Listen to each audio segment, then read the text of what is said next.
আর কারোরটা বলতে পারবো না, তবে আমার বর একদমই সাপোর্টিং নয়, একদমই সাপোর্টিং নয়। কী ব্যাপারে? হ্যাঁ, এই যে কোর্ট কাছারি আসবে ওয়াইটিতে ভিডিও করতে এসে, আর সে তার দুনিয়ার কাজবাজ ফেলে রেখে আমার পেছন পেছন ছুটবে, দেখাবে লোককে কি সাপোর্ট করে বেড়াচ্ছি আমি বউকে। না, সেই সাপোর্টটা আমি কোনোদিন পাবো না। তার আগে ইন্ট্রোটা দিয়ে নি, কথাটা বলার আগে কি বলো বন্ধুরা, অর্ধেক কিন্তু ইন্ট্রো দিতেই ভুলে যাচ্ছি। হাজানো অপুর সংসার চ্যানেল থেকে আমি অপর্ণা তোমাদের জন্য নিয়ে আসলাম আরও একটি নতুন ভিডিও, অবশ্য করে ওয়াইটির দালাল কামব্যাক। দালাল ইজ কামব্যাক, মানে কামব্যাক কি বলা যায়? ছিলই তো 24 ঘন্টা কি কেটেছে বন্ধুরা, হিসেব করো তো। আমি না মানে কালকে রাত্রিবেলা ডিনার করতে যাবো, দেখছি কেউ লাইভে আছে কিনা, ছেলে মেয়েদের খেতে খেতে দিয়েছি, হাজব্যান্ডকে দিয়ে নিজে সবে একটু বসবো, তখন দেখছি হ্যাঁ নোটিফিকেশন কিন্তু জেনারেলি আসে না, কারণ আমি সাবস্ক্রাইব কোনো দিনও ওকে করিনি, করার প্রয়োজনও মনে করি না। দেখার হলে দেখি, তারপরে যা হোক, ঠিক আছে, ভাট বকে লাভ নেই। তো দালালের অনেক কিছু শুনলাম, হাসিও পায়, এটা তো হওয়ারই ছিল, এটা আনএক্সপেক্টেড কিছু না, এটা হওয়ার ছিল। কিন্তু ভাবটা যে বুঝতে তোর এই কটা দিন সময় লাগলো, আগে তবু তুই একটু ভাব পেয়েছিলি। হ্যাঁ রে দালাল, এবার তো একটুও ভাব পেলি না। হ্যাঁ, তোর কাছের সমস্ত পা চাটা তোর পজিটিভ ক্রিয়েটাররা তোকে সাপোর্ট করে বা তোকে নিয়ে কই একটাও তো ভিডিও করো না। সব থেকে কী হয়েছে বন্ধুরা, এবার নিজের গাড্ডায় নিজে পড়েছে। কিভাবে পড়েছে?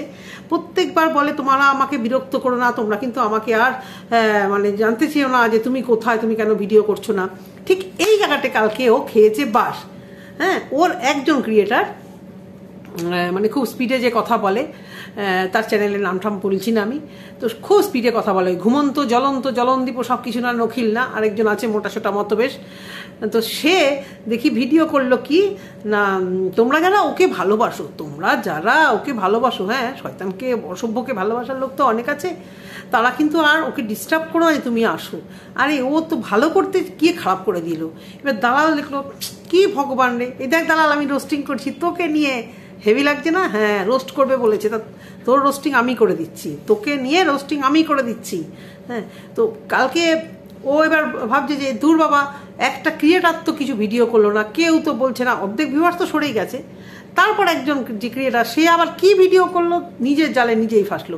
সে বলছে তোমরা কিন্তু কেউ চায় না, তোমরা যদি ওকে ভালোবাসো তোমরা বলো যে ও যেন এই জোন থেকে বেরিয়ে যায়, তোমরা ওর ব্লগিং চ্যানেলে গিয়ে ভিড় করো, তোমরা ওর ব্লগিং চ্যানেল দেখো। ফাট কী দেখবে না, নোংরা রান্নাঘর ইয়ে করে কাঠখোট্টা কথা বলে, ব্লগিং চ্যানেলে কন্ট্রোভার্সি করে, ছাতা মুন্ডু মাথা, বাবারে বাবা, দুজন খাবে এতগুলো পটল। আর ভেড়াটা উকি মেরে মেরে দেখছে। কালকে ব্লগিং চ্যানেলের শুরুটা দেখলাম, কি যেন সবজি কাটছিল, মন দিয়ে দেখিও নি, কারণ আমি চালাইনি ভিডিওটা, এমনি যে চলে আসে না ওরকম চলে আসছে, কথাটা তো কিছু শুনতে পাচ্ছিলাম না। দেখছি বেড়াটা শুধু যাচ্ছে আসছে পেছন থেকে। হ্যাঁ, মানে বউকে ওয়াচ করছে, কিছু বেফাস কিছু বলছে না তো, এই বউ বেফাস কিছু বলছে না তো, এই হচ্ছে গিয়ে কথা, এই হচ্ছে গিয়ে ওর পজিশন, সাপোর্টিং বর, পিছন থেকে ওর বটির পেছন থেকে সাপোর্ট করছিল।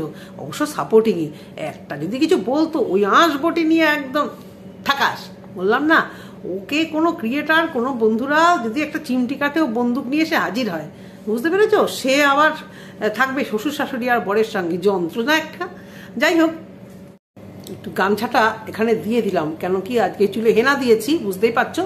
তো আমার এই হোয়াইট জামা এখন বেরোবো, তো হোয়াইট জামা পুরো রেড হয়ে যাবে, ব্যাস গেল, আমার খুব শখের জামা। যাই হোক, তো অনেক কিছু বলতে লাগলো, অনেক কিছু বলার আছে, কিন্তু ব্যাপারটা হচ্ছে যে এই যে কালকে কিছুক্ষণ পরই চলে এলো, কি ভাও বাড়ালো, কিন্তু ভাও তো দিল না গুরু, ভাও তো কেউ তেমন দিল না গো তোমাকে।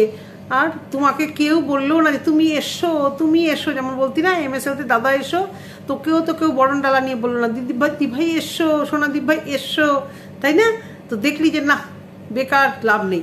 আর তুই তো মান সম্মানে তো মানে 14 গোষ্ঠী এক করেছিস। দুদিন পর ক্যামেরার সামনে আসবি, তোকে দেখে না আমার লজ্জাকার লাগে। মানে তুই যখন এই যে শুরু করিস কান্নাটা, তারপরে দুদিন পরে আবার আসিস, তোকে দেখলে না মানে আমার না নিজেকে লজ্জা লাগে, যে এত নির্লজ্জ মানুষ হয়, তোর ভাগের লজ্জাটা আমি নিয়ে নি রে। হ্যাঁ, তো তুই আবার চলে এসে বলছিস এই চ্যানেলটা নিয়ে, মানে চ্যানেলটা নিয়ে কি করবি, বিশাল সেলিব্রিটি হয়েছিস তুই। হ্যাঁ, তো চ্যানেলটা নিয়ে কি করব, তোমরাই বলো, চল ফোট না, তোর চ্যানেল নিয়ে কিচ্ছু করতে হবে না। আর তুই বলছি তো, একটা ব্লগার পরকিয়া করুক, আর প্লিজ যদি কোনো ব্লগার দেখে থাকো, আমাকে একটা পরকিয়া করো, নাটক করো হোক রিয়েল হোক, একটা পরকিয়া করো, পা চাটতে গু চাটতে দেখবে সাথে সাথে দালাল তোমাকে সাপোর্ট করে মারছে দৌড়। হ্যাঁ, মন্দিরার পর আমি ভাবিনি যে এই শয়তান অসভ্য মহিলা এই টিনুকেও সাপোর্ট করতে থাকবে। মানে সাপোর্ট মানে কি, ও তো ভিউজের জন্য করে, কিন্তু বলে মন থেকে। তো আর একটা পরকীয়া নামক কিছু আসুক বা একটা কিছু কারোর হোক, একটা কিছু কন্ট্রোভার্সি, এখন তো মানে সবাই মোটামুটি চুপচাপ আছে। দেখো প্রিয়া ভিডিও দিচ্ছে না, কেন দিচ্ছে না বুঝতে পারলাম না। কেউ যদি জেনে দেখো বললো, আমার কাছে নাম্বার আছে কিন্তু আমার ওই স্বভাব নেই, ফোন করে জানার নাম মানে কথা আমার নয়। এবং নিশ্চয়ই ও ভীষণ ট্রাভেলে আছে, যার জন্য একটা কমিউনিটি পোস্টই দিচ্ছে না। যদি তেমন কিছু হয়ে থাকে অবশ্য করেই চাইবো যেন কিছু তেমন কিছু খারাপ ভালো না হোক। হ্যাঁ, যদি ও চায় যে এত নেগেটিভ কমেন্ট থেকে একটু দূরে থাকি কিছুদিন ওয়াইটি থেকে, তবে কিন্তু সেটাও ঠিকই করছে। যেভাবে এই দালাল ওকে নিচা নামিয়েছে, যেভাবে নেগেটিভ কমেন্ট মানে যা ভিডিও দিচ্ছে, বেড়াতে যাওয়া হোক, খাওয়া হোক, ঘোরা হোক, এত পর্যন্ত মানে নেগেটিভ করে দিয়েছে মানুষকে। হঠাৎ করে পিয়া মানুষের চোখে এত কি করে খারাপ হয়ে গেল আমি জীবনেও ভাবিনি। একটু বাচ্চার শরীর খারাপের জন্য ও সবার কথা শুনে সবাই ওকে ভিডিও করে হোক, পার্সোনালি হোক, মেসেজ করে হোক বলেছিল তোমার বাচ্চার জন্য তুমি ওয়াইটিতে কিউআর কোড দাও। প্রত্যেকে ভিডিও করছিল, আর যখনই ও কিউআর কোডটা দিল তখনই ও চোখে এত খারাপ হয়ে গেল। ওই একজন আছে পেশান, মানে লোককে মারাত্মকভাবে হার্ট করে, ওই যে হরিয়ানা বালি, বহুত বদমাইশ মহিলা, বহুত বদমাইশ মহিলা। মানে ভিডিও এত বেশি ভিডিও করে ও, মানে মনে করে কি মানে নিজেকে নিজে সেই লেভেলে, হ্যাঁ সেই লেভেলে। আর কিসের চাকরি, ছাতার মাথা, দেশের চাকরি না কিসের চাকরি, দালালের কথা বললাম, দেশের চাকরি। তো সারাদিন ভিডিও দেখে আর সারাটা দিন ওই সঙ্গীতা ম্যাডামের থোপনাখানা এখানে দিয়ে লাইভ করতে চলে আসে। এত চাকরি করে, চাকরির টাইমটা কি নাকি ওয়ার্ক ফ্রম হোম নাকি, সারাদিন ভিডিও দিচ্ছে, সারাদিন লাইভ করছে বাড়িতে বসে, এদিকে নাকি চাকরি করে। যাই হোক, ওর কথা বাদ দিলাম। এই এক আছে পিয়াকে একদম মানে প্রথমের দিকে ভালোবাসতো, তারপরে যখন পিয়া ওনার নাম নেয়নি বা বারণ করেছে ভিডিও টিডিও করতে, ওনাকে বাদ দিকে বারণ করে, উনি আর খোশ হয়ে যায়। যেমন রুম্পাকে নিয়ে খুব ভালো ছিল, তারপরে যেই রুম্পা বারণ করে দিল যে ভিডিও করবে না আমাকে নিয়ে, ব্যাস খুব খারাপ হয়ে গেছে। দম থাকা চাই বুঝলি, বারণ করার পরেও ভিডিও করেছি, কারণ কোনো নেগেটিভিটি ছড়ায়নি। সেই জন্য নাম নিয়ে ভিডিও করার মতো থক রাখি, অনেক অনেক ক্রিয়েটারের নাম নিই। হ্যাঁ, এবারে আসি, ওটার কথা তো গেল, এবার আসি দালালের কথা। এমন পিয়াকে করলো, পিয়া আজকে সত্যি মানে ভীষণভাবে পিয়া সবার চোখে খারাপ হয়ে গেল। MSLতে খারাপ করলো, পিয়াকে একদম শেষ করে দিল। পিয়া এত খারাপ হয়ে গেল, ও টাকার হিসেব দিল বা টাকা কি করলো, ও তো মানে একটু সময় দিতে হবে তো, না না না না। আর সেখানে মানে গীতা টুনির বাসা থেকে টুনি গেছে বলে এর যেন আরও পিয়া বিষ হয়ে গেছে। যেহেতু এদের সাথে পিয়া একটু সদ্ভাব লেগেছে, মন্দিরার সাথে সদ্ভাব হয়েছে, এ দালাল আরও হয়ে গেছে। আবার বলছে গ্রুপ প্রিজম না করলে এখানে টিকা যায় না, গ্রুপ গ্রুপ গ্রুপ। একটা মানে একটা সরকারি চাকরি বলো, বেসরকারি চাকরি বলো, বা যে কোনো কাজের জায়গায় দেখবে একটা ছোটোখাটো একটা গ্রুপ তৈরি হয়ে যায়। এটাও ভার্চুয়াল জগৎ, একটা মনে মনে একটা গ্রুপ তৈরি হয়। তা বলে কি সবাই সবার সাথে সারাদিন যাতায়াত করছে, দেখাশোনা করছে, খাওয়া দাওয়া করছে? যারা করছে করছে, ভালো রিলেশন আছে তাই করছে, এর মধ্যে তো খারাপ কিছু নেই। কাজের মানে সহকর্মীরা কি বাড়িতে আসা যাওয়া করে না? যাদের বাড়িতে ফ্যামিলিতে চাকরি করে বা ব্যবসা করে বা যে কোনো একটা ইয়েতে আছে, তাদের বাড়ির লোকেরা, সহকর্মীরা কি বাড়িতে কখনো আসা যাওয়া করে না? এটা কি অবাস্তব কিছু? তো এখানে কাজ করতে এসে যদি সবাই কন্টেন্টের মিলের জন্য কখনো সবাই মোটামুটি একদল হয়, তার মধ্যে কি এই যে সবাই সবাইকে কন্টেন্ট ভাগ করে নিচ্ছে। আর গ্রুপ কথা বলছে, একে কে গ্রুপে নেবে বলো তো? একে কে গ্রুপে নেবে? এ সবার কথা কল রেকর্ড করবে আর সময় আসলে ছেড়ে দেবে। এর সঙ্গে যে মনের কথা বলবে, প্রীতের বন্ধু দু একটা মনের কথা বলেছিল তার ছেলের শ্বশুরবাড়ির সম্পর্কে, বিয়েও হতে পারলো না, সেই ছেলের সংসারটাকে ভাঙার জন্য সেই কল রেকর্ড পাস করে দিয়েছে।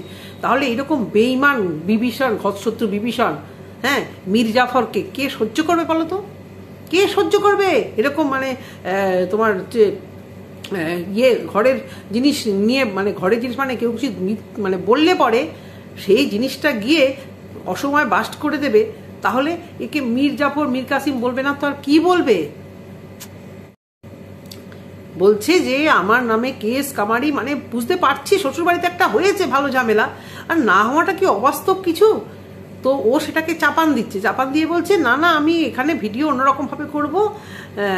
মানে আসলে ওই মানে ইফিতার ননদ আর নন্দাইকে দেখে মনে হচ্ছে ওর বাড়িতেও তো মানে বরঠার ভিডিও দেখে বলেছে যে দেখো তুমি এসব ভুল করেছো বা কিছু, বর তো নিজের ভালোটা হয়তো বলছি, কারণ ভেড়াটা হচ্ছে মানে আর এক খচ্চর। হ্যাঁ, দক্ষিণেশ্বরে মিটআপে দেখেছি তো, আর এক খচ্চর শুধু গিফট নিচ্ছে আর দৌড়চ্ছে, গাড়িতে গিফট নিচ্ছে আর দৌড়চ্ছে। হ্যাংলা ভিকিরির জাতগুলো, ভিকিরির জাতই বলবো। জন্মদিনে যে মিট আপ রাখে রাষ্ট্র করে, যে আজকে আমার জন্মদিন, বাড়িতে ধরো কাউকে খেতে ডাকলাম আমি, অনেকবার এরকম হয়েছে, আমার সঙ্গে হয়েছে, ছেলেমেয়েরা গিফট, বাচ্চারা গিফট ভালোবাসে, কিন্তু আমাদের কিছু হলে, বড়দের কিছু হলে আমি বরের বন্ধুদেরকে না এমনি এমনি বলে দিই যে এই আজকে আমার বাড়িতে খাওয়া দাওয়া করি। ওরা খালি বলে হঠাৎ করে কেন, হঠাৎ করে কেন, কী ব্যাপার কী ব্যাপার, না বুঝেও শেষে মানে ওরা জেনে যায়। যে সামনে ম্যানেজার সানি বাড়ি ছিল, আমি বলিনি, দেখো ওই যে পিছনে এখনও হ্যাঁ ব্যাগ ঝুলছে এখনও, মানে খাবে হাতে করে গিফট নিয়ে আসবে, এত লজ্জা করে না ব্যাপারটা। আর এই ভিকিরি, গিফটের ভিকিরি, দুদিন আগে পিয়াকে একে তাকে গালাগাল মেরে দক্ষিণেশ্বরে মিট আপে উনি ছুটেছে তোমার ইয়ে নিয়ে, তোমার জন্মদিনের গিফট নিতে, ভেড়াটা। তো এই ভেড়াটা বোধহয় ওকে যেটা বলছিলাম হয়তো বারণ করেছে যে তুমি এটা ভুল করেছো। এবার ইফিতাকে দেখেও বুঝতে পেরেছে যে না, কিন্তু ও তো ভাঙবে, তবু মচকাবে না। একবার যদি অন ক্যামেরায় একটু মানুষ মাথা নত করে, খুব জাত যায় বলো তো, তাহলেও তো মন থেকে একটু আসে না ও একটু শুধরিয়েছে। তো ভিডিও এ দেবে, তোমরা কেউ ভেবো না যে এ যাবে আমাদের ওয়াইটি থেকে। আর ও ভাবে কি, মানে সত্যি নিজেকে কি একটা ভাবে, ও ছাড়া আর কিছু কন্ট্রোভার্সি নেই। রিসেন্ট দেখছে ঝিমি নিতমকে নিয়ে অনেকে কন্ট্রোভার্সি করছে, মৌয়ের দিকে চলে গেছে, তো এর পাল্লাটা আস্তে আস্তে একটু কমছে। একমাত্র সেরকম মানে দীপ্তি দিয়ে ওকে মানে মেন কন্টেন্ট বেশি ভাবে আর কি। রিম্পাও সরে এসছে অনেকটা, আর আমরা ছোটোখাটোরা তো আছি, মানে বিভিন্ন রকম, আমার তো মেন কন্টেন্ট ওর নয়। কারণ প্রথম থেকেই যখন নেমেছি আমি কোনোদিন ভাবিনি আমি ওকে নিয়ে করবো। কেন জানো, ওকে নিয়ে ভিডিও করার সাহস আমার কোনোদিন হয়নি, এত ভয় পাই আমি দালালকে। কেন জানো, ওর এগেনস্টে যারা ভিডিও করে ও তাদের যেভাবে বলে আমি ভাই নিতে পারবো না, যার জন্য আমি কোনোদিন প্রথম থেকে একে নিয়ে ভিডিওই নামাইনি। আমার এত ভয় করতো যদি কখনো মানে এ আমাকে নিয়ে আমার পরিবারকে নিয়ে বলে, মানে আমার পরিবার তো মানে ওই মানে একদম পয়েন্টে গিয়ে ওকে দিয়ে আসবে একদম। ওই যে কি যেন বলে, জয়েন্টে দিলে পয়েন্টে মানে পয়েন্টে দিলে জয়েন্টে লাগে একদম। ওই নগর ঠাকুর একদম যেতে এক তুড়ি দিয়ে একদম পৌঁছে যাবো, ওখানে ভালো যাতায়াত আছে আমার। একদম পৌঁছে গিয়ে খুঁজে গিয়ে যে কী দিয়ে আসবে তখন মানে হিতে বিপরীত হয়ে যাবে, ওই বাস ও আর নিতে পারবে না। মানে আমার যাবে মান সম্মান, আমার যাবে মান সম্মান। সোশ্যাল জগতে থাকি, মানে সোশ্যাল মানে এই সোশ্যাল ভার্চুয়াল জগতে কথা বলছি না, ফ্যামিলির মধ্যে। এবার তারা জানে আমি ভিডিও করি, আগে ব্লগ করতাম, খুব মানে এনকারেজ করতো, এখন অতটা করেই না। আমার রিলেটিভরা, আমার চেনা জানারা কেউ আমার ভিডিও এখন আর দেখে না, কারণ বুঝতেই পারে না যে আমি কাকে নিয়ে কথা বলছি। তো কখনো যদি জানে যে আমি এই জন্য কেস কামারি খেয়েছি, আর দালাল এইভাবে ভিডিওতে আমার মানে ছেলে মেয়েদের নিয়ে হোক, ফ্যামিলিকে নিয়ে হোক, এই নোংরা কিচ্ছা বলে, সেই দিনই আমার লাস্ট দিন হবে ওয়াইটিতে। আর ওই লজ্জা আমি নিতে পারবো না, সেই জন্য আমি একে নিয়ে ভিডিও করতাম না কখনো। এবং এ যে মানে ভেবে রেখেছে যে একে ছাড়া কন্টেন্ট নেই, একে ছাড়া কিচ্ছু নেই, একে এই ভুল ভাবনাটা থেকে আমরা ক্রিয়েটাররাই পারি বার করতে। অনেক কিছু করার আছে, ভালো করে কথা বলতে। অ্যাকচুয়ালি দালালকে নিয়ে ভিডিও করতে গেলে না মুখের ভাষা একটু খারাপ করতে হয়, কারণ এতটাই নচ্ছার, একটু হলে মুখের ভাষাটা খারাপ করতে হয়। আর সেগুলোই যখন মানে রুচিতে বাঁধে না, হয়তো বেরিয়েও যায় জোর বেশি জানার পর, তখন খুব খারাপ লাগে। তো সেটাই বলছি যে এই দালাল ওয়াইটি থেকে মানে যাবে না, দুদিন পরই নাটক করবে, লজ্জা ঘেন্না ভয় কিচ্ছু ওর নেই। আর ওই ভেরুর শরীর খারাপ কিচ্ছু হয়নি বন্ধুরা, কিচ্ছু হয়নি। তাহলে ওই তেল দিয়ে পটল ভাজা, তারপরে মাছের ঝোল, এগুলো খেতে পারতো না বন্ধুরা। আর যেভাবে ওর পেছন থেকে দৌড়াদৌড়ি করছিল, ওই একটা ছোট মানে কলার খোসা পরে একটা পরে দৌড়াদৌড়ি করছিল, তো তাতেই বোঝা যাচ্ছিল যে ও ভেরুও দেখছে আমার বউয়ের ভাওটা কি আছে, আমার বউ কি বলছে সোশ্যাল মিডিয়াতে, আমার বউয়ের ভাওটা কি। কিচ্ছু হয়নি, এলো বলে। আজকে সকালে আমি জানি না এসছে কিনা, আজকে সন্ধেবেলা এলো বলে, ওই থোবনাখানা নিয়ে এলো বলে। তো বন্ধুরা, যদি তোমাদের ভিডিওটি ভালো লেগে থাকে অবশ্যই লাইক কমেন্ট শেয়ার করো। শেয়ার তো কেউ করেও না আজকাল, দরকারও নেই, সেরকম কোনো ভালো ভিডিও নাহলে শেয়ার করে না, সেটা ঠিক আছে, শেয়ার করার দরকার নেই, একটা কমেন্টস তো করতে পারো। আর যারা অলরেডি সাবস্ক্রাইব করে রেখেছো তাদেরকে ধন্যবাদ জানিয়ে আজকে ভিডিওটা শেষ করলাম।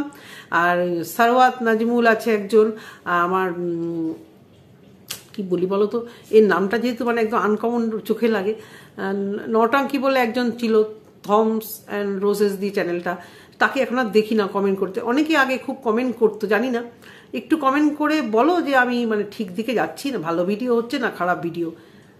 মন রাখার জন্য বলতে হবে না, তোমরা তোমাদের ইচ্ছে মতো একটু লিখে মানে জানিয়ে দিও। ভুল স্বীকার করতে, মাথা পেতে নিতে আমার কোনো লজ্জা নেই। হতেই পারে আমি হয়তো ঠিক ভিডিও করতে পারছি না, হয়তো তোমাদের মন ছুতে পারছি না, সেই জন্য তোমরা কমেন্ট করছো না। এরকম চললে আর বেশি দিন এখানে থাকবো না। খাওয়া দেওয়ার কাজ নাই, গরমের মধ্যে রেসি জ্বালালে ভা করে একটা আওয়াজ হয়, ভিডিও করবো আর তোমরা দেখবা না, না পারলুম না। কারণ এটি দিয়ে খাওয়া জোটেনি, বুঝলি দালাল, তুই গেলে আমাদের খাওয়ার অভাব হবে নি। হ্যাঁ, ওই নুন দিয়ে তেল দিয়ে খাওয়ার মতো সামর্থ্যটুকু আসে, নুন আর তেল আর চাল তো আনবো রেশন দিয়ে সরকারি থেকে, না হয় খাইলামই না একটু তোর মতো দুধের সার। কি করবো তা তুই ভাবিস না যে তুই ছাড়া আমাকে ভিডিও হবে না, বুঝলি দালাল।